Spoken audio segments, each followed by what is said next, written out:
Lu sadar gak sih Ron, setelah 26 episode berjalan kita tuh ngomonginnya K-pop terus. Oh iya, di podcast nih maksudnya? Iya. Masa sih? Bahkan namanya aja kekoreaan, harusnya segala hal yang tentang Korea-Korea termasuk dengan olahraganya, politiknya. Harusnya politik kita bahas makanan, juga ya. minuman. Maksudnya kayak drama Korea, film Korea, pop culture, indie, hip hop. Semua ya? Iya, nih ngomonginnya EXO lagi, Monsta X lagi, Idol lagi, Blackpink, BTS, Ya, pantesan kita si clown lagi yang diomongin. Ya makanya nih sekarang nih gue pengen ngajak lo buat Iya. ngomongin sesuatu yang kita nggak pernah ngobrolin sebelumnya setelah 26 iya. episode gitu. Yes, akhirnya apa sih? Oh ini ya, tentang makanan ya? Bukan dong.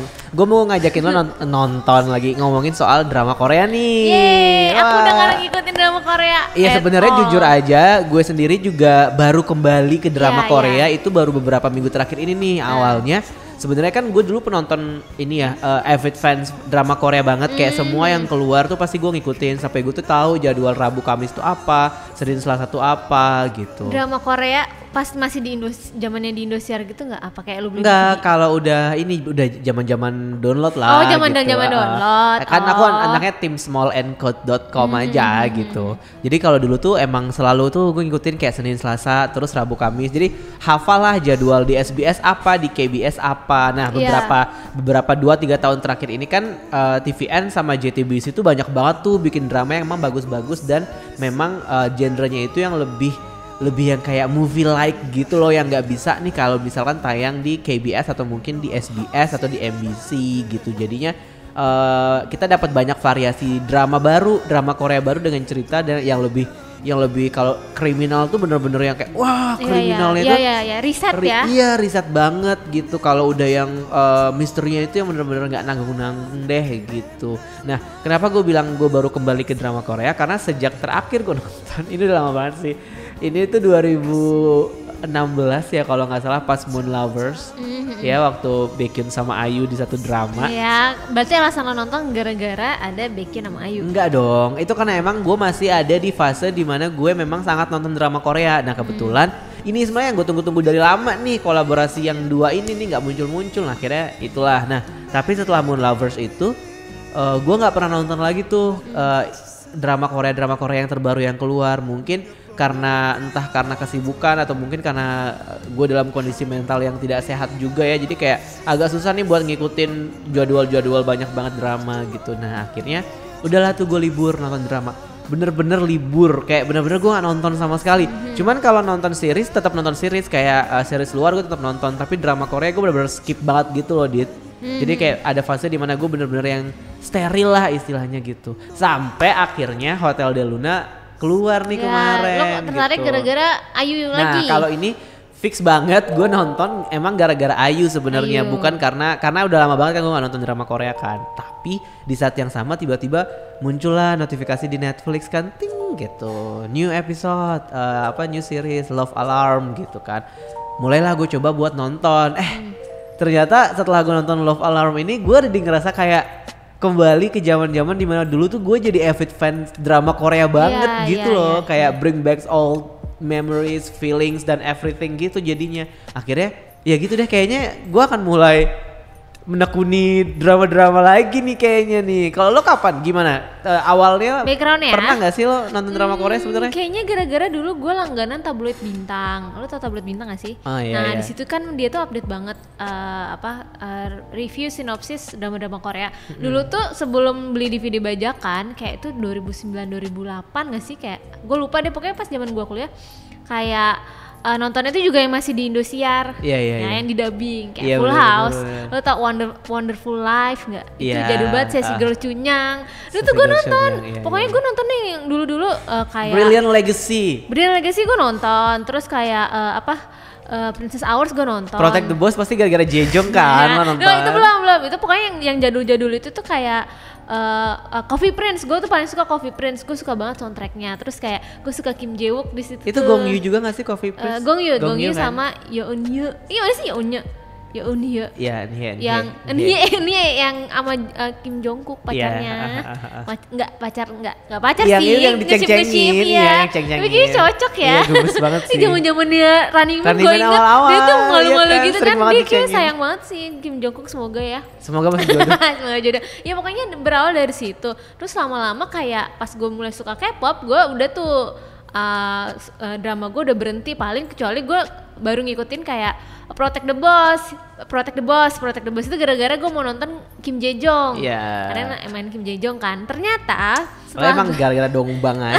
Iya, tapi ternyata itu kayak gue emang jodoh kenapa gue nontonnya Protect the Boss. Ternyata pengisi soundtracknya itu dulu si Shonu sebelum dia debut. Oh iya. Masih nama aslinya namanya Son Yeonu. Dia kan nama aslinya Son Hyunwoo. Jadi dia Son Yeonu kan.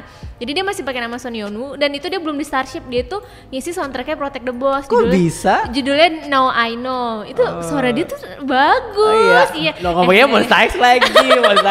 Ya itu kayak menurut gue tuh kayak jodoh gitu loh. Pokoknya setelah Protect the Boss gue udah gak nonton lagi sampai seketika iseng. Lama-lama gue tuh udah mungkin seiring jalannya umur gue udah malas dengan drama percintaan yang ala-ala Korea kan. Jadi kayak gue ya udah deh kayak yang kayak Brilliant Legacy tuh kayak menurut gue tuh kayak sinetron Indonesia banget yang pura-pura mati mengambil asuransinya demi kekayaan. Ya itu kan akhirnya kayak, ada kan versi Indonesia sinetronnya. Sinetron banget kan yang kayak Malo from the Star yang kayak nggak logis banget. Yang nggak logis ya, tapi kan emang drama Korea gitu kan. Terus yang dia tuh dari masa lalu ke masa depan Rooftop Prince kayak gitu loh. Kayak itu gue udah gak ngikutin sampai seketika gue tertarik dengan namanya Miseng. Tapi kalau Rooftop Prince kan pasti lo gak suka kan, itu Yuchun yang main. Iya, ngomongin gak usah daripada gue julid. Ya, pokoknya setelah itu gue tertarik dengan Miseng karena dia menurut gue itu Siwan. Ya, gue belum tahu Siwan di situ. Justru gue suka Zaya gara-gara Siwannya. Di itu Miseng. Iya, Miseng pas gue nonton gue tuh merasa relatable gimana. Kan dia itu nggak ada drama percintaannya, lebih kehidupan kantor gitu ya. Kehidupan kantor kayak walaupun sebenarnya gue saat itu kan nonton belum masuk kantor deh, kayak wah ini kayak relatable banget. Kayaknya gimana deket sama kehidupan kita gitu. Iya, dia tuh yang kayak udah berumur tapi maksudnya udah umurnya dengan karir yang masih gitu-gitu aja. Kayak wah ini kayak relate banget sama kehidupan gue. Disitulah gue kayak ya ini nih drama terakhir gue Miseng. Kayak abis itu ya udah gue nggak ngikutin, sempat mau nyoba reply tapi gue bosen di tengah-tengah. Gue lupa reply berapa, terakhir baru banget ini, itu juga gara-gara Netflix, Kingdom. Itu juga nggak percintaan kan, karena itu kayak Game of Thrones kan, bener. kekuasaan dan zombie. Nah kan terakhir banget itu drama Korea itu Kingdom. Sky Castle gue nggak ngikutin, Goblin enggak. Pokoknya yang lagi rame-rame gue nggak ngikutin, terakhir Kingdom aja. Tapi sama sih, kalau gue juga tipikal orang yang kalau lagi diomongin sama banyak orang tuh biasanya gue nggak terlalu tertarik nontonnya. Sama kayak misalkan Goblin gitu. Goblin itu ketika udah 6 bulan atau 7 bulan berlalu, setelah berkali-kali gue karaoke sama Melon dan dia nyanyi lagu soundtracknya Goblin yang Ailey itu. Bukan yang Ailey, yang I will meet you, wait for you like the first snow, itu gue lupa namanya, judulnya panjang banget. Terus itu gue baru kayaknya gue harus nonton deh drama ini karena semua orang pada ngomongin gitu. Akhirnya setelah gue tonton, jujur aja gue gak bisa menikmati gitu. Jadi kayak gue sampai mentok di episode 6 gitu. Terus habis itu yang kayak wah udah deh gue capek gitu. Maksudnya ternyata drama ini tuh walaupun banyak orang yang ngomongin, ternyata emang nggak masuk sama mungkin sama selera cerita gue kali ya.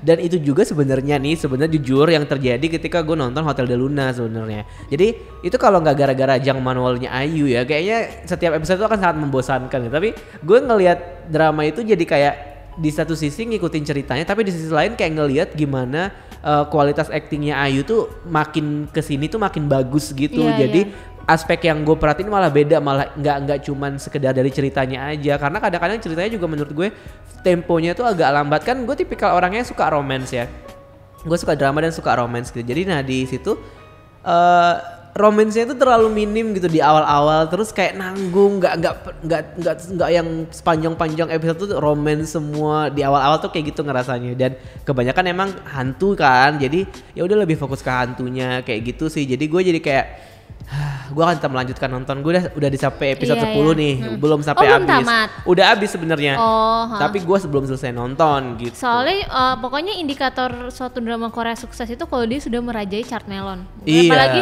soundtrack Hotel de Luna kan kayak yang ngisi Taeyeon. Taeyeon bener. Gami juga ya? Gami, Nah, terus ya udahlah. Eli 10 nggak cm, 10 cm, Melomance 10 lah cm, apa ya? Gue Melomance. nggak tahu deh. Iya banyak sih Iya itu. pokoknya itu udah indikator bahwa drama itu sukses kayak kalau soundtrack yang sebelumnya itu yang Goblin Juga yang Eli itu lama banget Eli kan. sebenarnya tuh kayak bisa menang Desang soalnya Iya, itu dan kayak, itu unexpected kayak Iya. padahal yang comeback selama drama itu keluar tuh banyak banget yang bagus tapi nggak ada yang bisa ngalahin lagu itu ketika udah di Goblin. chart. Terus itu kayak keren banget. soundtrack Reply juga ini kan rame. Iya, soundtrack Reply juga dulu rame Iya banget. pokoknya sukses. Tapi nggak ada satupun yang bikin gue mungkin karena ya itu gue udah lebih demennya K-pop. Drama sih biasa aja sekarang. Paling karena mungkin gue bakal nonton Sky Castle karena udah enak kan di Netflix ya. Mungkin tapi kayak gue lagi seru di TV series yang US sih, jadi kayak nggak tahu gue bakal nonton atau enggak. Kalau gue juga suka tuh sekarang lihat-lihat Netflix karena banyak banget katalog-katalog Iya, drama Korea- lama yang Koreanya muncul lagi. banyak sekarang, Kayak Boys Before Flower Iya, ada. ya. Itu kayak oh gue nonton Boys Before pertama Flower. kali itu Iya, drama iya, gua Korea, nonton, iya. drama Korea kedua yang gue tonton yang ketika gue udah suka K-pop tuh. Jadi iya. karena kan juga Boys Before Flower walaupun kontroversinya pada saat itu juga banyak gitu terkait pemilihan pemain. Cuman soundtracknya juga kan banyak banget iya, kan kayak yang di chart kayak Shiny, Shiny, SS501, SS501, Kara yang kayak gitu-gitu. T-Max. Itu tuh banyak T-Max banget aja. dan Iya, bagus-bagus soundtracknya. Dulu gue pas langganan majalah Bintang ya itu tiap hari tuh ngomongin tiap BBF minggu terus ya. BBF itu kayak pecah banget BBF. Sampai gue dulu pas di kampus mata kuliah MPKT. Iya. Kan mata kuliah MPKT gue kan pakai komputer gitu kan yang ngetik-ngetik di thread forum gitu. Setiap hari gue pakai username-nya gitu BBF lovers kayak gitu. Itu tapi dulu gue nonton K-drama itu sebelum gue suka K-pop. Tapi setelah gue into K-pop udah nggak nonton lagi jadi. iya sebenarnya kayak anehnya gitu kayak gue udah gak nonton lagi. Tapi ada satu drama Korea yang gue nonton setelah gue suka K-pop. Apa. Nah, Attack of the Pin-Up Boys. Itu kan Pasti lo bukan tahu kan? drama. Ada Suho loh di situ. Ada Suho tahu tapi itu kan bukan drama itu kan film. Iya, Bang, ya enggak Film sih. bioskop yang gak laku itu kan. Ih, tapi laku loh di per-DVD-an Iya di bajakan. per-DVD-an bajakan laku emang. Iya, pokoknya ya gue akuin pengetahuan K-drama gue cetek banget deh. Iya sebenarnya gue juga kalau untuk yang ngomongin yang 3-4 tahun terakhir ini termasuk yang nggak terlalu ngikutin banget sih. Iya. Cuman kayak drama-drama kayak Reply gitu series gue ngikutin dan gue suka banget sama yang 88. Reply 88 itu yang Enji. Bukan lah ngawur. Go Ara. Yang 88 Harry. Oh, yang Yeri yang gue gak Harry Pak ingat. Bogom sama Rui Junior. Iya. Itu tuh pas kita semua pada berantem. Lo tim Taek atau tim siapa satu lagi namanya? Rui Junior. Nah iya. itu gue lupa nama karakternya siapa. Iya. Terus Jongpal. Oh, terus kenapa lo tiba-tiba suka Love Alarm lagi? Boleh ceritain nggak? Nah kalau Love Alarm ini kan sebenarnya tuh iseng nih. Jadi kan waktu itu gue lagi piket pagi kan. Datangnya pagi banget tuh beneran jam 6 kan datangnya. Terus gue masih belum mood buat kerja nih. Masih yang kayak ya udah sambil nunggu mood sambil bikin kopi nungguin kopi gue ampasnya turun dulu ya kan. Akhirnya gue buka-buka Netflix lah tuh. Terus tiba-tiba nonton apa ya ini yang pagi-pagi biar yang agak-agak ringan dikit gitu ya kira-kira biar enak. Akhirnya gue nemu lah nih Love Alarm ya udah.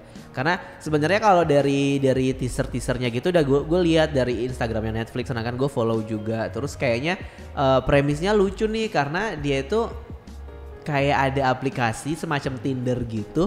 Cuman kita nggak perlu nge-swipe dit. Jadi di situ berdasarkan hati aja. Berdasarkan hati aja. Jadi kayak dalam radius 10 meter kalau ada orang yang suka sama lo nanti alarmnya tuh akan bunyi kayak gitu kan. Kan lucu juga nih. Maksudnya secara cerita agak lucu ya udah akhirnya gue tonton lah episode 1. Itu emang kebetulan episodenya nggak terlalu panjang kan, cuman 45 menitan gitu. Pas gue nonton episode 1, gue yang kayak udahlah pasti nggak bakalan gimana gitu. Ternyata pas sampai akhir gue gemes sendiri dong gara-gara ending episode 1-nya itu tuh kayak bener-bener apaan sih ini gitu kok tiba-tiba si pemeran utama ini ciuman sama pemeran yang ini tuh kayak ciumannya kayak udah gitu aja gitu kayak nggak ada istilahnya perlawanannya tuh nggak ada gitu. Kan akhirnya bikin gue penasaran dong. Emang ada apa sih dengan karakter Kim Jojo ini namanya si Kim Soo Hyun di situ Kim Jojo kan. apa sih dengan karakter Kim Jo Jo ini kenapa sampai dia tuh selemah itu nih sama cowok ini gitu. Padahal di saat yang sama yang bikin gregetan lagi tuh sebenarnya adalah karena si cowok itu, si karakter yang diperankan sama aktor namanya Song Kang, nama karakternya Sono. Si Sono ini tuh adalah sahabatan sama karakternya si siapa? Kim Garam apa Jong Garam ya namanya? Ya gue tahu, gue gak nonton. Si Hyeong namanya Hyeong gitu. Nah si Hyeong ini suka sama si Kim Jo Jo ini. Jadi kayak biasalah kayak di drama Korea pasti ada love triangles gitu kan. Nah tuh pasti ada sosok orang kaya sama orang miskin. Ya template stereotype drama Korea ya. Orang kaya sama orang miskin. Nah yang apa namanya suka satu sama lain gitu. Tapi yang bikin gue gemes itu karena si karakter Hyeongnya ini tuh nggak mengungkapkan perasaannya. Jadi tipikal cowok yang suka diem-diem gitu loh, kayak yang gue suka deh sama dia tapi gue nggak berani ngomong, yang kayak gitu. Dan sementara si Sono ini tuh orangnya tuh bener-bener kayak apa namanya to the point aja gitu. Dan itu yang bikin gue jadi kayak gemes, kenapa kok orang ini tuh kayak gini gitu, kenapa si Hyeong ini tuh terlalu nutupin perasaannya dia, kenapa si Sono ini jadi malah kayak apa namanya nyolot banget sama si Kim Jo Jo. Jadi akhirnya keterusan lah gue nonton episode 2 gitu. Terus, akhirnya ya udah nonton sekarang terus lah sampai sekarang udah habis kan sampai episode 8 gitu. Oh itu season 1 aja tuh emang udah selesai? Nah ini tuh sebenarnya kalau menurut gue kan settingnya itu dia di musim gugur kan waktu di drama ini. Kayaknya emang syutingnya udah lama ya karena si Kim So Hyun setelah ini selesai itu kayak langsung ada drama lain gitu loh yang sedang tayang. Jadi kan nggak mungkin tuh kayak terlalu cepet peralihannya kan kayaknya agak impossible. Jadi kayaknya emang ini syutingnya selesai terus dipotong cuma 8 episode gitu. Jadi season 2-nya katanya 2020 baru tayangnya. Kayak masih lama banget gak sih kayak enggak sih, tapi 2020 kayak cuma 4 bulan lagi, cuma tetap aja kayak lama aja gitu nungguinnya tapi gitu. Tapi kayak ya emang kalau Netflix sama gitu sih. Tapi oh iya, gue lupa mau ngasih tahu. Gue paling cuma ngikutin drama Korea itu dari Netflix kan. Terus salah satu di Netflix yang gue suka selain Kingdom itu ada judulnya yang punya Lee Kwang Soo. Jadi dia drama komedi gitu cuma 30 menit kayak satu episode 20 menit kayak skit-skit drama doang. Judulnya The Sound of Your Heart. Itu kocak sekocak-kocaknya drama Korea yang pernah gue tonton itu kayak. Jadi tuh dia itu best web si Lee Kwang Soo itu jadi dia webtoon, bikin webtoon kerjaannya mangaka, istilahnya apa sih, webtoon kartunis atau apa. Nah di situ tentang keluarganya si webtoon si Lee Kwang Soo. Itu karena Lee Kwang Soo kan emang dasarnya konyol ya, jadi itu cocok banget dramanya buat dia. Enggak drama sih, apa ya istilahnya? Ini kali kalau yang Opera Sabun enggak? Itu bukan sitcom. Sitcom ya, itu kayak episodenya cuma 12 ya, sebentar banget ya. Habis itu udah selesai kayak oh ya udah gue lupa. Udah segitu doang. Kalau gitu gue juga pernah nonton sitcom yang judulnya High Kick yang zaman dulu banget yang jadi pemainnya banyak banget pemain-pemain yang terkenal sekarang itu pernah main di High Kick dan itu episodenya panjang banget kayak ada yang 150-an episode gitu tapi emang pendek-pendek gitu. 150-an? Iya, panjang-panjang episodenya dan itu ada 3 season. Yang paling terkenal tuh memang season 3 karena ada Crystal di situ sama Lee Jong Suk. Jadi awal-awal Lee Jong Suk belum terkenal tuh dia main di High Kick itu. Drama gitu. Iya, tapi menurut gue drama Korea tuh sekarang tuh tetap banyak yang nontonin ya, malah kayak nonton setianya tuh ada kayak ya selalu ada sih. Ya, sebenarnya kalau misalkan kita mau ngomongin apa sih yang apa sih yang bikin orang-orang suka gitu drama Korea? Kalau misalkan kita pengen ngomongin nanti kita akan ke situ. Tapi kalau misalnya kita mau ngebahas kayak Hallyu gitu ya, sebenarnya yang bikin Korea-Koreaan ini terkenal di Indonesia sebenarnya adalah drama sih sebelum K-pop sebenarnya. Oh, jadi Winter Sonata. Iya, Winter Sonata, terus Full House, terus apalagi yang Autumn in My Heart yang gitu. Jadi aduh, gue lupa tuh yang yang dia meninggal pas digendong itu.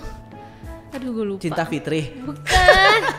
Juga harus cari tahu. Gue malas googlingnya. Aduh. Itu pokoknya drama-drama Korea yang dulu tuh emang banyak banget yang terkenal di Indonesia. Salah satunya juga Jewel in the Palace kan yang di Indosiar. Pokoknya Indosiar tuh salah satu stasiun TV yang emang bikin Hallyu tuh jadi bener-bener berasa banget sih kencengnya. Gue kangen dubbingannya sih. Walaupun kayak annoying tapi kayak seru dubbingannya. Ya, dibandingkan dengan dulu kan kalau misal mungkin lo nggak perhatiin tapi dulu Trans TV juga pernah nayangin dramanya Song Hye Kyo sama Jo In Sung yang When the Wind Blows itu. The Wind That Blows. Ya. Apalah tahu ya itu.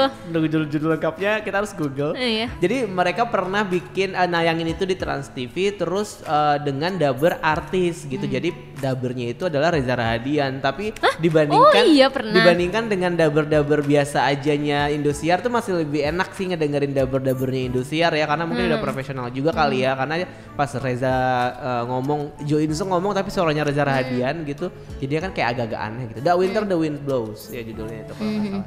Jadi kayak gitu, jadi kayak nggak agak gimana gitu rasanya. Pokoknya apa ya, drama-drama Korea itu ya pokoknya kan eranya sebenarnya terkenal Full House kan, baru ke K-pop nggak sih itu? Iya, kalau bisa dibilang sih kayak gitu. Baru soundtracknya sih yang bikin narik ke belakang tuh kayak gitu. Ya? Kalau kita mau flashback tuh sebenarnya yang bikin virus Hallyu ini jadi muncul ya, as the name like Hallyu itu muncul tuh kayak emang dari drama dulu baru mulai ke musik sebenarnya. Tapi kalau sekarang kalau kita ngomongin musik, kita nggak bisa nggak ngomongin drama. Kalau kita ngomongin drama, kita juga nggak bisa nggak ngomongin K-pop, karena kayak ada setelah drama Korea itu dapat international recognition gitu. Jadi kayak banyak banget idol tuh yang pengen acting juga pada akhirnya masuklah ke terjunlah ke acting, walaupun sebenarnya ada beberapa manajemen yang tidak memberikan kesempatan buat artis-artisnya. Menurutnya mungkin ada manajemen yang berpikir kalau kalian nggak bagus-bagus banget actingnya, takutnya malah nanti backlash kan. Iya, gue tahu yang nggak bagus, Changmin. Takutnya malah nanti jelek ke dianya gitu. Tapi ada juga manajemen yang emang khusus isinya aktor semua, atau mungkin juga ada subnya yang ngebawain idol juga, akhirnya didebutin di dua-duanya.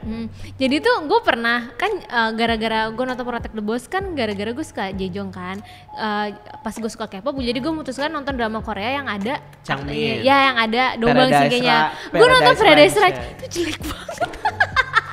Saya soalnya actingnya tuh kayak ya ampun, apaan sih kayak. Soalnya SM kalau bikin drama tuh pasti jelek, gak ada yang bagus. Kayak, jadi gak ada yang sukses drama SM apa tuh. Sih, kayaknya jadi yang Yuno juga nggak gitu, yang pas dia jadi yang dia jadi pemain bola itu loh. Yuno juga ada. Tapi Yuno tuh nggak pernah jadi pemeran utama masalahnya. Kalau Changmin kan waktu itu pemeran utama kan. Iya itu kayak actingnya kayak SM ini juga. Dia acting atau nggak sih gitu. Tapi dulu gue inget banget sempat ada kayak apa ya istilahnya, kalau lo idol yang acting itu kayak masih diremehkan lah.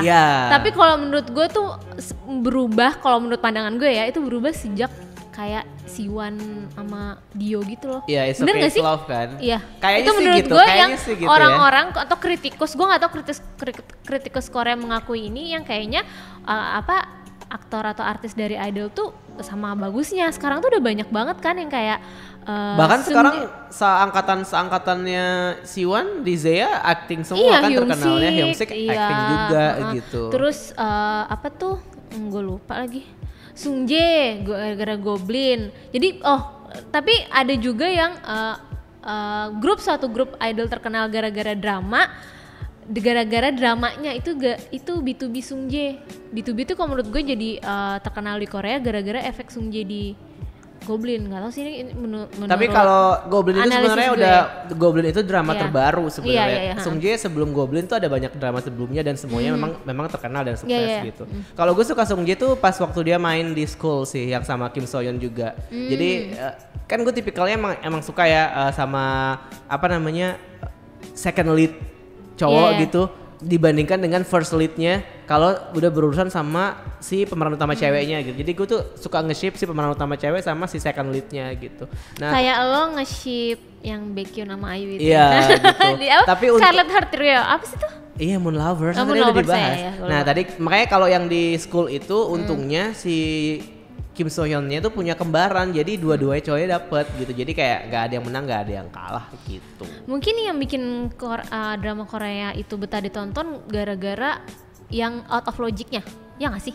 Tergantung sih sebenarnya. Boy Before Flower menurut lo Gemjandi katanya perwakilan orang miskin di Korea, tapi pakai sepatunya Doc Mart, menurut lo tuh logis gitu. Tapi kalau di drama Korea itu kan semiskin-miskinnya lo pasti punya handphonenya Samsung yang paling terbaru. Ya ampun, Gemjandi itu ya di Boys Before Flower bilangnya miskin, tapi Doc Martnya ada banyak warna-warni. Itu yang gue sebel, kayak nggak ada orang miskin pakai Doc Mart. Nah makanya ketika gue nonton Love Alarm itu jadi dia agak jadi kayak, real gitu.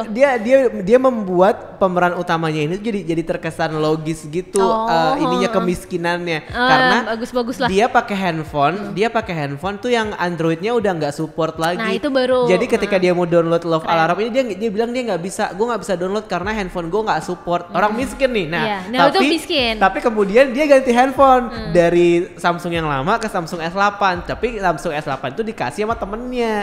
Jadi kan kayak dibuat logis gitu. Jadi dia nggak, kalau dia aja nih nggak bisa bayar sekolah nih, nggak bisa bayar makan siang, nggak mungkin dia bisa beli handphone mahal ya kan. Akhirnya dibikin logis tuh sama si drama ini. Makanya gue agak suka ya sama drama Love Alarm ini. Nggak agak suka sih, suka sama drama Love Alarm ini karena ada banyak hal-hal yang kayak yang sebelumnya kayaknya kita agak cuek aja, tapi sama mereka dibikin serius gitu, seolah-olah jadi emang kayak orang akan merhatiin nih dari mana asal handphone ini misalnya kayak gitu. Akhirnya ya udah si Kim Jojo dikasihlah sama temennya karena gue nggak mau pakai, jadi lo aja yang pakai yang kayak gitu loh. Jadi akhirnya dibikin kayak logis gitu. Cuman memang masalah keuangan dan masalah kemiskinan dan kekayaan tuh kalau di drama Korea emang agak aneh sih ya. Ya ampun, ada yang kayak begitu, kayak Princess Hours yang lo orang miskin tapi nikahnya sama pangeran. Hello, mana ada di dunia ini yang kayak gitu. Tapi gak ada. Di Heroes Brian Legacy misalnya. lo malsuin kematian terus tiba-tiba ketemu ini, gampang, coincidence-nya tuh gampang banget, akhirnya cepet banget konfliknya selesai kayak mungkin itu yang hal-hal yang nggak bakal bisa kita temui di dunia nyata. Mungkin orang-orang senang dengan drama Korea nggak sih, yang ya itu cerita nggak logisnya itu. Mungkin juga bisa, tapi ada juga kayaknya orang-orang yang kayak malah jadi malas gara-gara itunya. Ya makanya akhirnya gue sekarang lebih picky banget nonton. Semakin kesini kalau gue lihat sih banyak sih udah mulai dibuat lebih logis sih. Sejak sebenarnya. Netflix itu menurut gue production value-nya itu udah nggak yang sekedar yang drama-drama aja. Makanya paling sekarang ini drama yang gue agak susah move on-nya terakhir emang Kingdom. Gue akuin Kingdom itu yang Ju Ji-hoon yang sama Baiduna. Itu menurut gue production value-nya gila. Negara Korea akhirnya bisa bikin TV series yang menurut gue udah setara sama Game of Thrones dari segi budgetnya. Itu menurut gue tuh high class banget gitu loh. Makanya gue seneng banget sama Kingdom ini, kayak gue nggak sabar sih nunggu season 2 karena ini menurut gue bagus banget. Konflik perebutan kekuasaannya, dari efek-efek zombinya, ceritanya gitu. Terus masih banyak misteri yang masih belum digali kayak. Terus juga sejak ada Netflix tuh juga kayak banyak yang bagus, kayak Mr. Sunshine itu katanya bagus sih. Yang Lee Byung Hun ya? Iya kan? Ya udah. Ya terus kayak makin banyak yang nggak cuman sekedar drama-drama kayak Paradise Ranch yang gue sebel banget, kenapa gue nonton gituan ya. Terus pokoknya yang Brilliant Legacy gitu. Tapi bukan berarti dalam artian itu jelek, karena mungkin kita butuh sesuatu yang cheesy, kayak kita butuh nonton drama yang gampang kita cerna lah, mungkin kayak yang film-film yang gampang kayak Boys Before Flower. Pas setelah gue nonton lagi ya Ron, itu kayak anjir ngapain sih gue suka drama kayak gini, tapi itu kayak membekas gitu loh, impactnya gede banget. Makanya gue bilang kalau misalkan soal genre atau soal jenis-jenis ceritanya itu tergantung selera sih. Dan benar kata lo tadi yang kayaknya emang ada satu momen dimana orang tuh butuh banget tontonan yang emang agak cheesy gitu ya. Makanya kemarin gue memilih buat nonton Love Alarm ini karena secara promo dan secara premis tuh kayaknya emang agak cheesy nih ceritanya. Tapi setelah gue nonton, entah kenapa ya, gue nggak tahu ini mungkin karena emang gue lagi baper ya, padahal gue kan tidak pernah punya masalah percintaan yang sangat-sangat pelik gitu ya. Tapi ketika nonton ini tuh kayak kesannya tuh banyak banget hal-hal yang relatable sama drama ini. Terus kemarin teman gue sempat nge-tweet, dia bilang kayak dia nggak suka sama Love Alarm ini gara-gara menurut dia drama ini terlalu relatable sama kehidupan nyata. Jadi ada juga ternyata orang-orang yang pengen escape gitu loh, eskapisme, terlalu gitu. Yang nggak pengen yang terlalu relate. Gue nggak pengen nonton drama yang udah gue lihat sehari-hari nih. Gue pengen yang lebih beyond imagination gitu. Itu berarti kebalikannya dari gue ya, kayak gue tuh udah kayak yang drama-drama di situ kayak gue udah gumoh. Tapi kalau gumoh sih kayak nggak gue. Tapi kalau gue suka banget nih sama Love Alarm ini, kayak tadi gue bilang dia tuh relate kayak oke, sekarang kita ngomongin soal cinta segitiga gitu ya, kayak gue nggak pernah terlibat dalam cinta segitiga sama sekali gitu, tapi gue tuh bisa gergetan aja sama si Jojo, Sono dan juga Hyeong ini gitu. Nah, gue tuh kan kebetulan emang timnya tim Hyeong nih. Gara-gara gue tuh kayak emang tim mencintai diam-diam gitu loh, maksudnya kayak oke, untuk urusan mencintai diam-diam mungkin kita semua pernah mengalaminya gitu. Mungkin gue juga pernah mengalaminya di satu titik dalam hidup gue gitu. Jadi kita kalau ngeliat Hyeong ini kayak ini tuh kayak gue banget gak sih, kayak gitu jadinya ngerasa kayak relate banget, yang kayak lo melakukan sesuatu buat orang yang lo suka tapi nggak perlu dia tahu kalau misalkan itu tuh lo yang ngelakuin, yang kayak gitu-gitu. Terus yang paling gue suka tuh sebenarnya sekarang ini drama Korea tuh udah ini udah sangat ramah sama hal-hal yang udah kayak cenderung kayak LGBT gitu. Jadi udah nggak lagi sesuatu yang diversity ya. Iya, diversity banget. Udah nggak lagi sesuatu yang bener yang jadi kayak tabu buat diomongin gitu. Kayak di Love Alarm ini sebenarnya juga ada yang kayak gitu, cuman tipis banget. Maksudnya kayak nggak bukan satu hal yang dominan gitu ya, tapi dia nyinggungnya sedikit aja. Cuman kalau menurut gue ini gara-gara penting banget. reply nggak sih mulai keterima gitu yang mungkin karakter Hoya juga, iya mungkin gara-gara itu juga. Tapi tahu. kalau yang di Love Alarm ini yang gue suka, jadi kan Love Alarm ini buat yang belum nonton gue kasih sedikit preview aja. Di aplikasi itu kalau Tinder kan lo bikin profile sendiri. Nah kalau Love Alarm ini profile lo tuh kayak udah terbentuk otomatis dari kayak entah itu aliran darah atau mungkin elektronik dari badan lo nyambung ke handphone lah, pokoknya nggak tahu gimana cara. Jadi sesuai sama hati gitu. Jadi kalau misalkan dalam radius 10 meter ada orang yang suka sama lo, walaupun lo nggak pengen dia tahu, itu alarmnya akan bunyi gitu. Nah, jadi ada satu adegan di mana si Hyeong ini dia kan tipikalnya cowok-cowok yang jago berantem gitu kan, yang melindungi wanita yang kayak gitu yang jago berantem. Terus tiba-tiba satu hari di toilet cowok, handphone dia bunyi dong, love alarmnya bunyi kan, dia kaget dong kayak apa-apaan nih kok bisa ada yang bunyi. Terus tiba-tiba cowok keluar dari bilik toilet gitu kan, terus awkward gitu sama loh. cowok. Iya, Iya. kayak awkward gitu. Oh dia belum coming out mungkin ya. Nah, tapi si cowok yang suka sama si Hyeong itu sebenarnya dia kayak bully gitu anaknya. Jadi dia pernah ngebully anak lain yang gara-gara si cowok lain itu suka sama dia gitu. Tapi ternyata dia juga suka sama cowok gitu. Terus si Hyeongnya yang kayak diem, abis itu yang Kayaknya gue harus nonton sih Ron kalau nah kayak gini. abis itu yang gue sukanya adalah karena si Hyeongnya ini dibuatnya itu kayak bener-bener kayak malaikat gitu loh. Terus ada satu quote yang gue inget yang dia bilang kayak si cowok yang suka sama Hyeong nanya, gue suka gue udah ngebunyiin love alarm lo, kok lo nggak marah sama gue? Terus si Hyeongnya bilang kayak ya kita tuh nggak bisa ngontrol kita bakal suka sama siapa. Intinya tuh kayak gitu. Jadi kayak langsung kayak wah gitu loh. Jadi kayak bener-bener lu bisa suka sama siapa aja dan itu tuh nggak masalah gitu. Tapi kan nggak semua orang kayak Hyeong kan, karena ada orang yang bahkan di sisi lain ada cewek yang emang kayak pengen banget disukain sama si pemeran utama yang satu lagi, tapi yang suka sama dia malah cowok-cowok nerd gitu dan dia nggak suka gitu, yang kayak jijik banget sama si cowok ini gitu. Jadi gua rasa ini tuh kayak bener kayak kata lo bilang tadi, yang lebih diverse gitu. Jadi walaupun memang nggak jadi fokus ceritanya, tapi ada elemen-elemen itu yang bikin jadi kayak wah gitu kalau menurut gue. Jadi itu sih kalau yang gue bilang kenapa akhirnya mungkin gue jadi ngerasa nonton Love Alarm ini jadi kayak mengembalikan keseruan nonton drama Korea zaman-zaman dulu yang pernah gue rasakan, karena banyak tuh yang kayak gitu. Dan mungkin emang gue tipikal yang kayak suka sama cerita-cerita tentang anak sekolahan kali ya. Jadi gue lebih gampang buat menikmatinya gitu. Walaupun ya nggak selalu ada sih elemen yang kayak tadi gue bilang. Maksudnya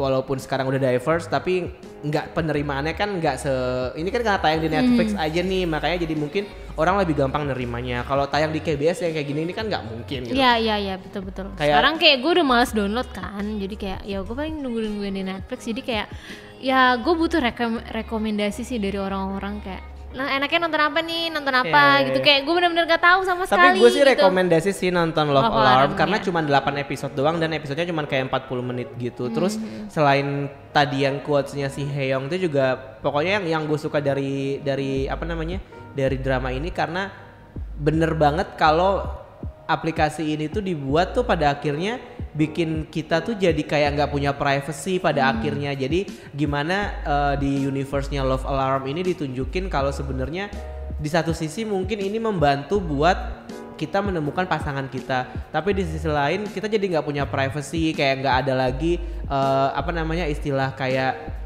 suka diem-diem tuh udah nggak ada lagi. Terus dikhawatirkan kalau kita pakai aplikasi ini terus udah nggak ada lagi kayak ketulusan gitu loh, udah nggak ada lagi suka yang karena emang dari hati gitu. Karena kan kadang-kadang kita cuma menilai orang dari penampilannya aja, cuma karena dia ganteng atau karena dia cantik aja. Nah itu sih kemudian yang bikin ada konflik lagi di aplikasi ini, yang konfliknya ini malah jadi konflik nasional gitu, kayak demo-demo gitu pas peluncurannya. Jadi kayak seru dan ala-ala Black Mirror gitu deh, pokoknya efek dari teknologi yang bikin merubah tatanan kehidupan kayak gitu.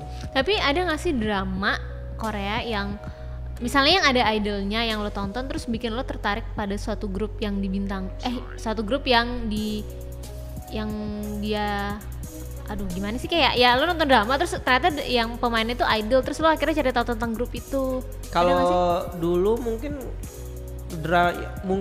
kalau drama yang kayak gitu beberapa dramanya Yonghwa kali ya. Karena kan Yonghwa yang You're Beautiful nggak sih? Iya, You're Beautiful. He's Beautiful. Yang Park Shin ya kan? Yang Park Shin yang dia jadi cowok. Itu gue suka karena iya si FT Island. FT Island juga sama CN Blue kan. Jadi dari situ gue tahu FT Island, dari situ gue tahu CN Blue juga. Tapi pas Yonghwa sama Park Shin main di Heartstring juga gue suka tuh, makin suka sama CN Blue karena di situ akhirnya ada Minhyuk kan. Kang Minhyuk ya, bias gue di CN Blue soalnya Minhyuk. Jadi gara-gara drama itu gue jadi suka CN Blue. Kalau yang paling sukses kalau menurut gue sih masih Dream High sih sampai sekarang. Dream High. Oh iya sih, Dream High yang pertama tapi ya. Tahu yang ada Ayu, ada Suzy, ada Taekyeon, ada Wooyoung. Ini JYP banget sebenarnya. Terus ada Enjongnya Tiara gitu. Itu sih yang bikin gue jadi kayak akhirnya ngepoin Ayu juga tuh sebenarnya dari situ. Awalnya gue tahu Ayu tapi makin sukanya itu gara-gara Dream High. Terus tahu Miss A gara-gara Dream High juga. Terus 2PM juga ngikutin banget gara-gara Dream High juga. Dan akhirnya sampai gue kenal Tiara pun tuh juga gara-gara efek dari drama ini. Kayak bulan puasa tuh gue tontonin setiap kali sahur tuh gue download nonton gitu. Iya paling ya kalau suka grup dari suatu drama ya paling baru Zea doang sih. Pas gue tahu si Wan, si Wan di Zea, gue ngepoin Zea-nya tapi kayak sebentar banget karena Zea-nya kan jarang ngerilis lagu karena kebanyakan membernya main drama. Itu doang sih kayak itu paling. Gara-gara gue nggak tahu ternyata Kim Yoon Jong itu penyanyi kan yang pas zamannya gue BBF SS501. Iya SS501. Terus gue nggak nyangka kalau SS501 itu dulu terkenal banget. Iya, bahkan sebelum Suju sama Dongbang tuh kayak SS501 dulu nggak sih? Enggak ya? Kayaknya apa barengan ya? Mereka sangkatan ya? Iya, gue nggak nyangka kalau dia tuh penyanyi yang kayak ala Rain gitu. Padahal menurut gue vokalnya biasa aja. Gue nggak tahu sih ya kayak. Mungkin karena kita nggak ngikutin aja. Terus yang T-Max itu ternyata dia idol. Iya kayak. Gue suka T-Max. Kayak gue baru tahu dia tuh idol. Pas gue lihat tapi ya kayaknya nggak banyak rilis ya. Nah kalau misalkan dari genre nih, misalkan kayak lo lebih suka drama yang kayak gimana, yang tear-jerking, yang kayak bener-bener sedih banget, yang kayak kayak itu. The Wind Blows. Awalnya gue nggak suka genre drama tuh kalau yang kolosal, istilahnya apa sih? Sagek ya. Tapi period gitu. Tapi sejak Kingdom gue mulai tertarik nih. Ternyata kayak mungkin karena Kingdom sifatnya genrenya fantasy, jadi kayak bukan yang kayak apa tuh Jewel in the Palace atau enggak The Moon Embrace the Sun gitu loh. Mungkin yang kayak karena ini dramanya fantasy, gue jadi akhirnya lumayan tertarik lah dengan Sagek dengan kostum-kostumnya itu loh, yang di situ gue mulai tertarik. Tapi intinya sih gue paling sukanya yang missing lagi. Tapi gue suka Coffee Prince, yang drama-drama kayak Coffee Prince. Emang zaman-zaman balik lagi ke soundtracknya ya. juga kali ya. Coffee Prince itu menurut gue menang banget soundtracknya. Ya itu. Terus kalau misalkan yang drama-drama yang agak-agak gue nggak politik gitu, yang kayak Sky Castle, terus yang gue nggak, masalahnya belum ada yang gue ngikutin sih. Gue pengen nonton yang crime. Kalau crime nonton Signal. Ya Signal ya. Terus juga tadi ada rekomendasi juga katanya nonton ini gue tertarik kok nonton, tapi mungkin belum saatnya aja. Iya, Signal bagus yang kayak gitu-gitu deh. Yang gue juga pernah tuh nonton yang Nine juga bagus, terus yang kayak misteri-misteri gitu. Gue tuh pernah, judulnya apa ya, yang main tuh Lee Jun-nya M Black. Fugitive Plan B. Ya, itu juga. Bukan itu film Lee Jun. Bukan sih? Enggak, itu drama Korea. Itu yang main Rain. Menurut gue sih ini crime-nya tuh lebih ke ya agak komik yang lebay banget gitu loh, actionnya yang yang nggak real life karena mungkin fokusnya ke percintaannya. Ya, Kalau gue suka sih kalau yang agak Fugitive Plan B ya. anak sekolahan tuh gue suka karena menurut gue lebih yang apa ya ringan kali ya. Walaupun kalau misalkan di school itu yang paling ditunjukin kan sebenarnya realitas anak SMA di Korea yang emang susah banget yang kayak belajarnya terus sampai yang bunuh diri terus sampai yang bully-bullyan ya. Gue sebenarnya paling gak suka sama adegan bully karena gue pernah dibully. Jadi kayak apa namanya stres gitu loh ngelihatnya. Tapi di Love Alarm juga gitu tuh nontonin si Kim Jojo dipukulin tuh kayak gue kesel aja gitu sama sepupu dia kayak apaan sih gitu. Tapi kalau yang lain kalau yang fantasi gue agak masih abu-abu sih ya. Kayak The Luna ini misalnya, Hotel The Luna kan agak fantasi kan genrenya. Masih yang kayak gue masih mencari di mana ya sih sebenarnya menariknya. Tapi kalau yang gue lihat di The Luna ini yang paling gue nikmatin tuh sebenarnya adalah apa namanya perjalanan dari masa lalu ke masa kininya itu. Jadi ada karakter-karakter di masa lalu yang dikembalikan lagi kan ke di masa kini gitu. Jadi itu sih sampai sekarang yang masih kayak wah keren nih gitu, transisinya keren gitu. Mungkin daripada yang gue juga bingung cari tahu, mending kayak kan udah nanya nih Ron ke Ron Manfest nih, rekomendasi dong drama favorit, siapa tahu ada yang bisa gue tonton gitu. Ya, terus juga ada pertanyaan yang lain lagi adalah kenapa sih menurut kalian orang-orang tuh suka nonton drama Korea? Apa sih yang menurut kamu bikin drama Korea ini jadi menarik gitu? Kalau kata Rizka, dia bilang Rizka siapa nih? Rizka teman aku. Jawab mulu ya. Iya. Kalau kata Rizka yang paling utama itu karena episodenya dikit betul, dibandingkan dengan drama Taiwan gitu. Gak kayak di sini ya. Perayaan episode 2000 Ojek Pengkolan live kayak hello kayak apa sih bisa nggak sih bikin kita nggak bisa membandingkan Indonesia bisa kapan gitu minimal gak bisa. Bikin kayak per season. 26 episode, oke tahun depan baru bikin lagi. Nggak bisa, ini masalahnya produksi, masalahnya rating. Uang dan rating, ini nggak bisa. Kita udah ngomongin dua industri dengan style yang berbeda, ini jadi nggak bisa sama sekali. Terus itu karena episodenya dikit dan Rizka juga bilang kalau dia tuh nggak terlalu banyak nonton yang episodenya banyak gitu. Tapi belakangan ini juga banyak kok yang genre-genre yang mulai dia explore.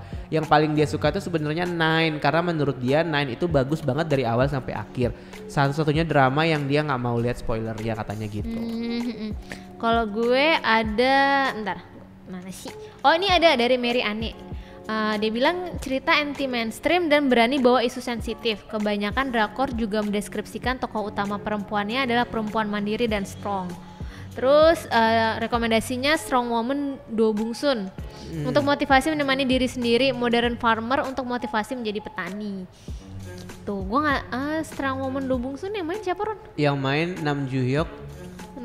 Bukan, Do Bung Sun tuh yang main ini Park Bo Young. Oh ya, yang ini. Ini si Hyun Sik ya? Iya, Hyun Sik sama gue Park harus Bo nonton Young. sih. Park Bo Young cantik banget sih di situ. Iya. Terus kalau Dea bilang drama Korea itu nggak cuma soal cinta-cintaan, banyak yang bisa diambil dari cerita di dalamnya. Itu yang bikin dia merasa drama Korea itu appealing banget buat dia. Kalau misalkan favoritnya dia itu adalah Signal katanya. Gue juga suka banget sih Signal. Signal tuh yang pembunuhan itu nggak sih serial killer itu? Iya, Signal salah satunya itu episodenya yang itu. Tapi itu salah satu episode doang. Satu episodenya. Jadi dia tuh sebenarnya nyeritain tentang time travel, jadi kayak kejadian di masa kini yang bisa mengubah masa lalu gitu deh pokoknya. Jadi aduh keren banget, susah menjelaskannya. Itu dia bilang ultimate fave-nya Signal. Tapi kalau baru-baru ini yang ditonton dan bagus itu adalah Clash of Lies sama Sky Castle. Dua-duanya mengangkat isu-isu yang lagi marak soal politik, kriminal dan lain-lain. Tapi kalau mau cari visual di K-drama bisa nonton Encounter atau Secret Affair kata dia gitu. Ada dari Nise, pasti karena alur ceritanya suka nggak ketebak dan ngegarapnya niat gitu, ada risetnya dulu mungkin jadi bisa sekalian belajar kayak kedokteran, hukum, jurnalisme. Rekomendasi tadinya Scarlet Heart, sekarang mah Reply 1988, tapi dua-duanya bagus banget kak gitu. Reply ini kan udah ada 3 ya? 90 ya? 97, 94 sama 88. Oh, berarti nanti akan ada selanjutnya kayak katanya ada 78. Katanya mau ada 78 tapi itu udah isu lama sih dan enggak tahu kelanjutannya kayak gimana. Kayak kan dia patternnya sama tuh kan ya, Reply kayak lo nebak di antara dua orang ini mana yang akan jadi jodohnya. Iya enggak sih? Kayak dari dulu gitu-gitu aja. Tapi di yang 88 agak beda sih. Oh, agak beda. Kayak gitu juga cuman dia agak beda. Karena yang 88 itu twistnya kayak gitu kan. Gitu. Lu pengen batuk kan? Batuk gua batuk aja. Gitu, beneran, karena ini udah isu sensitif nih, Iya, masalahnya si itu dan ini Nah, gitu. yaudah. Nanti lo ini ya apa? Spoiler ya. Spoiler. Ada nih Mbak Kejut. Ada dari Mbak Kejut Bahu. Suka K-drama soalnya alur ceritanya bagus dan berkualitas gitu. Terus ceritanya beda-beda dan menarik buat anak muda. Plus cowoknya ganteng-ganteng jadi lumayan buat pemandangan mata. Rekomendasi Boys Before Flower, Princess Hours, Cheese in the Trap, What's Wrong with Secretary Kim, Hotel Duluna. Wah ini kayak Cheese in the Trap gue sering denger deh. Iya, Cheese in the Trap tuh pada zamannya bagus tuh. Oh iya. Terus Ada apa juga lagi? ada Ali Telidi, dia bilang kayak dia nonton drama Korea karena because I need a place to run away katanya. Jadi kayak ini semacam iya, dia escapism hiburan, gitu ya. pelarian gitu loh. Semacam udah capek sama hidup sendiri jadi butuh tempat kabur, bisa ketawa-ketawa, nangis, kesel, marah dan lain-lain, tapi tapi tahu ada ujungnya. Apa? Tapi tahu ada ujungnya. Oh, maksudnya bisa ketawa, nangis, kesel, tapi tahu ada ujungnya gitu, nggak kayak hidup kita yang kita nggak tahu ujungnya di mana, kekesalan dan kemarahan itu mungkin kayak gitu kali ya. Terus kalau rekomendasi sih dia bilang Reply 88 is a must. Terus ada The Guest, Triple Search, Age of Youth 1 dan 2, Goblin, Scarlet Heart Trio atau Moon Lovers sama Dokter Romantic kata dia. Ini ada Karisma Nilam. Karena ceritanya selalu menarik, nggak monoton, nggak ketebak, nggak bertele-tele dan pemainnya oke. Favoritku sih It's Okay It's Love. Ini yang ada Dio ya? Ini Iya, Dio ya? Debutnya itu Dio ya? Itu debutnya Nah, Dio. harus banget nontonnya soalnya bener-bener keren. Itu keren banget, itu Oh, iya? bagus banget. Itu Soalnya nih gue suka sama psychologic keren gitu. gue suka sama pemainnya kan Gong Hyo Jin nih. Menurut gue Gong Hyo Jin itu tuh nggak cantik-cantik banget kayak Yeon atau Park Shin Ye, tapi tuh kayak apa ya, masih ada aura artisnya. Dia Gua tuh suka keren, banget Gong Hyo Jin. dia aktris yang keren Iya, banget sih Ya actingnya. mungkin gue suatu saat Dia ada drama baru juga nih sekarang yang lagi tayang. Apa? Gong Hyo Jin ada drama baru. Judulnya Something Blossom gitu apa gitu, gue lupa, pokoknya baru gitu deh. Ya, ada lagi mau dibacain? Ada Corini, dia bilang aku suka banget drama. Kayaknya emang anaknya suka drama apapun dari kecil, yang ada di TV itu juga ditonton gitu. Tapi kalau drama Korea suka banget sama karena ceritanya nggak biasa dan buat yang nulis juga butuh riset yang banyak, bikin tahu profesi baru, terus bikin tahu kayak gimana sih kerjaan wartawan, politisi, kerja di penerbitan, sampai jadi malaikat kematian kata dia. Dan ceritanya itu ada isinya Gimana jadi juga. malaikat kematian ya? Ya, ada isinya juga, bisa ketawa, ngakak, tapi juga nangis karena haru, ditambah lagi musik dan visualnya juga oke. Intinya produksi dramanya niat banget. Ya, Yang kedua, pertanyaan kedua, drama yang direkomendasikan adalah 49 Days. Nonton gak lo? Enggak, itu yang mana tuh? Itu bagus sih 49 Days. Enggak, Jadi dikit banget katalog gue. Kayak lo dikasih waktu 49 hari untuk hidup lah, sebelum lo main bereinkarnasi siapa lah pokoknya. Oh, gue tau yang main Jung Il Yang Woo. main Jong Il Woo ya gitu. Kayak gue pernah ada di nonton drama Jung Il Terus Woo tuh apa ya? Reply 97 ada, dia juga rekomendasikan Gentleman's Dignity sama Prison Playbook kata dia tuh gitu. Wah, banyak sebenarnya balasan-balasan dan banyak juga rekomendasi-rekomendasi yang dari teman-teman kayak Boys Before Flower, terus juga Hotel de Luna. Apalagi Kalau ngomongin The Heirs, Jung Il Woo, gue nonton dramanya dia yang My Fair Lady. My Fair Lady. Itu yang sama Yoon Eun Hae juga kan? Iya, itu ya B aja sih, kayak Iya, kenapa gue beli DVD itu ya? Nggak tahu. Enggak, gue bahkan nggak inget. Anak barel, anak kober loh. Kan gue ada kober. Anak kober loh ya, pantesan. Terus ada terakhir kalian ya Ron ya, ada yang bilang seru aja kak, temanya selalu unik, jalan ceritanya juga. Ini si Hill, akunnya Bomah. Jalan ceritanya juga, apalagi kalau dramanya udah tentang medical, law or politik, seru dan bisa sekalian belajar, nambah wawasan. Rekomen sih tetap Chicago Typewriter, juga Cinta Mati sama Signal, Kill Me Heal Me tidak usah ditanya gitu.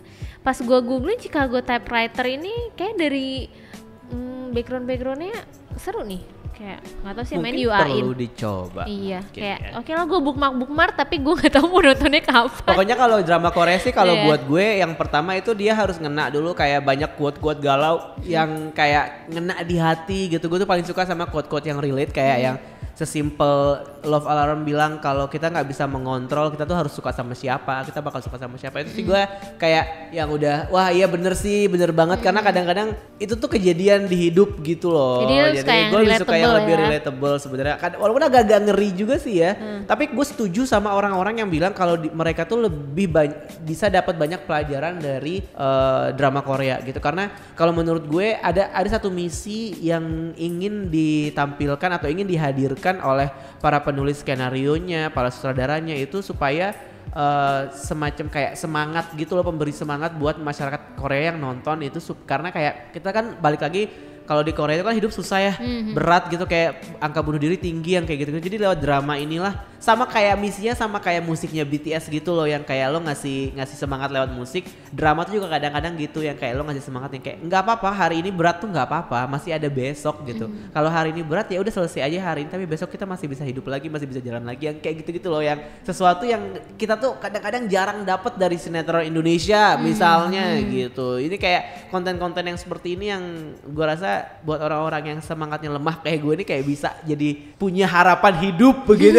dibandingkan maksudnya dengan ada kayak, alasan untuk hidup ya nonton episode selanjutnya. iya maksudnya gitu jangka pendeknya itu, tapi mungkin kalau misalkan kalau dipikirin lebih lanjut lagi kayak ya kita bisa dapat semangat yang lebih sih dari cuman dalam tanda kutip cuman nonton drama Korea gitu loh, maksudnya kayak ya at least ada isinya lah gitu. Iya sih, tapi gue jadi kayak flashback gara-gara gue sebutin drama-drama yang udah lama itu, gue kayak kangen drama Korea yang di dubbing. Kalau gue malah kangen banget. kangen nungguin setiap hari Rabu Descendants of the Sun tayang gitu loh, yang kayak anjir zaman-zaman gue masih bikin review tuh. Gue harus bangun pagi nonton dulu sebelum berangkat kantor, sampai kantor gue bikin review episode hari itu karena biar naik di SEO ya. SEO-nya kan kencang banget ya Descendants of the Sun. Kayak sekarang nih Art of Dark Chronicle lagi naik banget. Udah dibikin belum tadi artikelnya? Iya. Udah ya? Kenapa kita ngomongin kerjaan? Nggak tahu. Yaudah, kita tutup dengan rekomendasi soundtrack. Apa? Lo ada rekomendasi soundtrack? Ellie. Gue sih merekomendasikan ini soundtracknya Protect the Boss, Son Yeonu, judulnya No I Know You. Apa ya? Ntar gue cek dulu deh. Kalau soundtrack kayak wah banyak banget. Gue suka kalau soundtrack drama Korea. Tapi semua pasti tahu soundtrack drama Korea yang paling epic itu adalah Together. Niga Anime Nande. Tahu gak? Cinderella Step Sisters yang nyanyi It Has to Be You. Oh iya. Itu kan legend banget. Tapi gue nggak pengen merekomendasikan yang itu karena menurut gue itu udah kayak udah heboh banget. Together gitu. making love, forever making your smile. Kalau enggak, lo nggak nonton The Ears ya? Dulu di The Ears itu sering banget dicengin. Mungkin gue tahu. Dulu sering banget dicengin yang ini. Love is the moment. Tahu sering ya. banget dicengin. Kalau yang di Dears, kalau yang di Secret Garden itu yang Secret Garden. Iya tahu. Itu banyak banget itu. Kalau misalnya udah mau endingnya langsung iklannya Mitsubishi yang keluar itu semua. rame banget lagunya. Tapi kalau Secret Garden emang sih secara yang nulisnya kan juga wah keren banget sampai sekarang. Kalau setiap kali penulis ini yang bikin drama itu pasti laris banget kan yang nonton. Terus rekomendasi apa ya Diti? Ya kan gue Son Yeonu, No I Know, soundtracknya Protect the Boss. Kalau gue mau rekomendasiin atau enggak siapa Dio atau Baekhyun pernah nyanyiin soundtrack lagu apa gitu? Lama ya udah deh EXO CBX deh. Apa? Bingung ya udah apa emang nih EXO soundtrack EXO apa? CBX sebelum debut subunit CBX mereka ngisi soundtracknya Moon Lovers. Enak nggak lagunya? Lagunya enak. Oh ya udah. Kenapa gue nantangin? Lupa EXO CBX Moon Lovers, lupa judulnya apa. Ya udah googling. Oke, ntar googling dulu. EXO CBX itu judulnya oh my god. Adanya gue googling download For lagu. You. Judulnya For You. Tara gitu. Kalau soundtrack drama Korea lagi deh, apa yang lo tahu yang masih nempel di kepala? Gak ada. Gue tuh gara-gara tadi ngomongin Secret Garden, gue jadi kayak gue ini mau merekomendasikan Kihyun. Ya elah, udah lagi-lagi mau lagi-lagi terima kasih. Harusnya tadi tuh gue gak kasih rekomendasi EXO tuh, tapi gara-gara lo nyebut Sonu jadi gue kasih. Gue mau Sonu ya, Son Yeonu, beda ya. Apapun lah sama aja.